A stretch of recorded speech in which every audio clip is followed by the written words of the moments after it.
Trump's tax bill, tax reform, the Tax Cuts and Jobs Act, whatever you want to call it. I'm sure you've heard of the massive overhaul to our tax code that was passed in 2017. But what you probably don't know is thanks to a doubling of the standard deduction, regular investors can save themselves a lot of money on taxes. The long-term capital gains bracket's actually 0% for folks making up to about $100,000 this year. Understanding the new tax law is tough, especially for the ordinary investor just trying to figure out how much they can put in out of every paycheck and make sure that they're invested. So I wanted to talk with my firm's CFO, Bill Sweet, to ask him about the impact of the new tax law on both individuals, corporations, and how it affects investors and their portfolios. The president described the Tax Cuts and Jobs Act, as rocket fuel for the economy. These massive tax cuts will be rocket fuel for our economy. And at least from my perspective, anecdotally, talking to clients, talking to folks that we work with, it really seems like this invisible tax cut that mostly went under the radar, I think, for a lot of folks. Now, that's not totally surprising. How often do most people think about income taxes? Once a year, for about 20 minutes, sitting down in front of their accountant. For most people, it ends up being one of the most painful half-hour stretches of their entire calendar year. But for the most part, I don't think investors have noticed a lot of changes. The changes were at the margins, and this has been in the news a lot.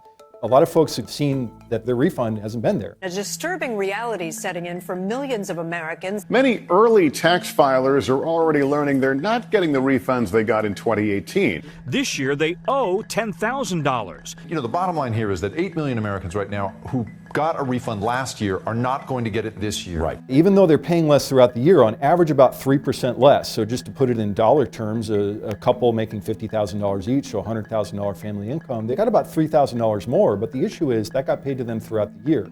The typical family of four earning $75,000, we see an income tax cut of more than $2,000. That was the day President Trump signed the tax bill.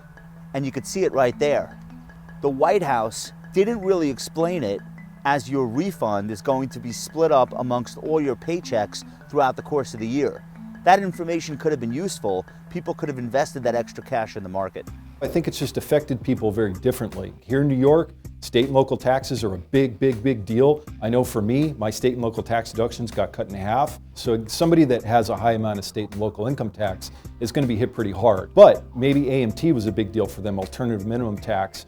Really nasty, complicated part of the tax code. A lot of the reforms helped out with that provision a lot. Anyone with young children probably is benefiting from a double of the child tax credit, which went from $1,000 to $2,000. And if you're making okay funds, if you're making more than $100,000 in prior years, you weren't able to claim that at all. And now a lot of taxpayers are benefiting from that. So it's a bit of a potpourri. On average, people are paying less tax, but just about everybody I've talked to hasn't seen a lot of that happen when they're filing, and even on the small business side. And furthermore, the larger the income on a percentage basis as well as dollar terms, the bigger the benefit. The folks that benefited the most from the tax changes in percentage terms were folks making about $400,000 to $500,000 roughly on average.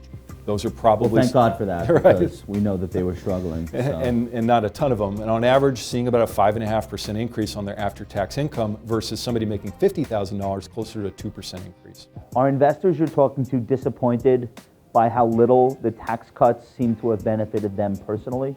I think so, and I think the primary reason for that, frankly, was the individuals are not the primary beneficiaries. And the story is very different for corporations, which matters to you as an investor. In 2018, there was a huge jump in corporate earnings because anytime you slash the nominal tax rate from 35% down to 21%, companies are going to make a lot more money at the end of the year. But should we continue to expect that going forward? We're in year 2 of an 8-year tax plan. A big change that affects particularly construction, mining, any capital-intensive industries is the expensing of expenses. And if a corporation is going to put money into large, durable goods, they can accelerate that tax deduction at a much faster rate than in the prior tax code. So break that down for me. Let's say I own an oil company. I'm going to invest in new drilling equipment. So rather than spread that expense out for tax purposes over the next 10 years, I can do it all up front, which makes it less painful to make that investment. Exactly. Did it work? I think so, because we are seeing an increase, roughly about 1% for gross private investment. That has happened. Do you and think it's we would have happening. seen that anyway, or? It's really tough to tell, but I certainly think it's a big part of it. But according to a bunch of estimates that I've taken a look at in the last year, that is not expected to peak until 2020. If you think about a large corporation, billions of dollars, CFOs that are guiding what's going to happen, they cannot pivot on a dime. It takes them a while to reallocate capital and get those things out in line. And if you actually watch what happened 2016, 2017, you see a big dip in private investment. So we were headed in the wrong direction, and this might have reversed it. Or potentially that benefit starts to decrease. Because if you think about it, if corporations are spending money like this every year anyway, so maybe they're spending 20% more. So if you accelerate all of that, at one point that acceleration runs out, and then you see things start to flatline. And the net benefit of the TCJA from a corporate expensing standpoint is expected to be very minor. So here's the takeaway for your everyday investor. Maybe you got an extra 2 to 3% last year. If you could turn around and invest that money into companies that are expanding and benefiting from tax law, maybe you can grow your dollars a little bit faster. And remember, if you're realizing income from long-term investments in the market, or maybe you're buying a house, or you're retired, sending a kid to college, you can now do that tax-free if you're a married couple earning less than $100,000 total.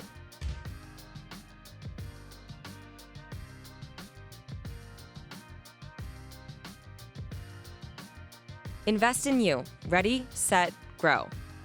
CNBC and Acorns.